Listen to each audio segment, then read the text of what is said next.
Okay, so today we're going on a deep dive to the Seychelles. Oh, wow. Yeah, to the capital city, Victoria. Okay. We've got some recommendations here for 5 must-go spots in Victoria. Nice. And I'm excited to kind of take a look at these and see what we can discover about the city through these places. Yeah, sounds great. So the 5 places we have are the Selwyn-Clarke Market, Okay. the Victoria Clock Tower, Yeah. the Botanical Gardens, Mm-hmm. Morne Seychellois National Park, Oh, nice. and the Seychelles National Museum. Ooh, a good mix. Yeah, it seems like a really good mix and a good way to kind of get a Mm, good feel for the city. definitely. So let's start with the Selwyn-Clarke Market. Okay. Now, I imagine that a market like this is probably like Oh, it's a really great way you to get like a real like sensory overload. You got all the Yeah. smells of the spices and the Mhm. food and the people and the sounds. Like the Yeah. energy of the market is Yeah. definitely something. And what kinds of things would you find at a market like this? Oh, you'd find everything from fresh produce, Okay. like fruits and vegetables that you've never seen before, Wow. to fresh fish, Oh, wow. to spices, to clothing. It's Um, really So it's like a a one-stop shop for, yeah, one-stop shop for yeah, for the locals. local life. Yeah. Now, the name of the market is quite interesting. Ah, Sir Selwyn-Clarke Market. Yeah, who is Selwyn-Clarke? So he was a prominent figure during the British colonial era. Okay. He served as the governor of Seychelles in the mid-20th century. Okay. And he was actually a big advocate for social and economic reforms that would help the Seychellois people. Oh, wow. So this market is named after somebody who had a Yeah. really positive impact on Definitely someone who left their mark. the islands. Yeah. That's great. Yeah. Okay, so let's move on to the Victoria Clock Tower. All right. So this clock tower, it's a smaller version of the Vauxhall clock tower in London. That's right. Okay. But I imagine it's probably got its own sort of like. Oh, it definitely has its own unique flair. Okay. They've adapted the design a little bit to suit the climate and the culture of the Seychelles. Okay. So you'll see some subtle differences in the details.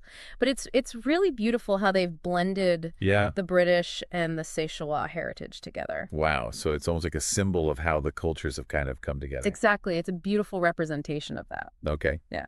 All right. Well, let's move on to the Botanical Gardens. Oh, yes. Now, I hear that there is a very special palm tree Yes. at the Botanical Gardens called the coco de mer. Now, this is more than just your average palm tree. Okay. The coco de mer is steeped in folklore and legend. Oh, wow. Its seed is really unique. It kind of looks like a woman's hips. Okay. And that has actually inspired all sorts of myths and stories over the centuries. And is this palm tree like endemic to the Seychelles? Yes, it's only found in the Seychelles. Oh, wow. So it really is a national treasure then. It really is. It's a symbol of the natural wonders that Yeah. you can find in the Seychelles. That's pretty cool. Yeah. All right, so let's go to Morne Seychellois National Park. Oh, right. So I understand that this national park covers a huge amount of the island.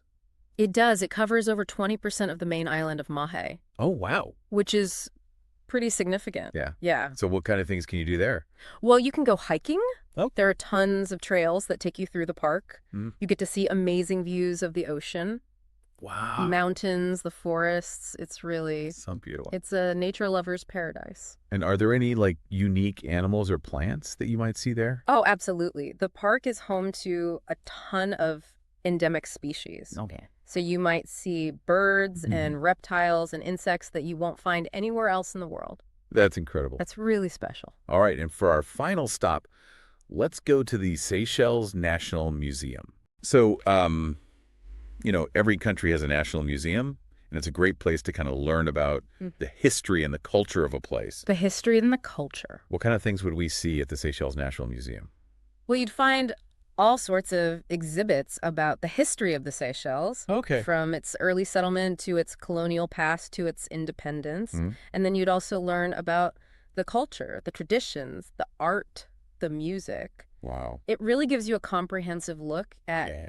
what makes the Seychelles unique. So it seems like these 5 places that we've talked about really give you like a well-rounded. They really do. They hit all the highlights. Yeah. The culture, the history, the nature. Yeah. It's a great starting point. Yeah. And then from there you can kind of branch out and explore other things. You've got the beaches, Mm, you've got the food, you've got all sorts of other things to right. discover. Yeah. And that's the beauty of travel, right? Yeah. You never know what you're going to find.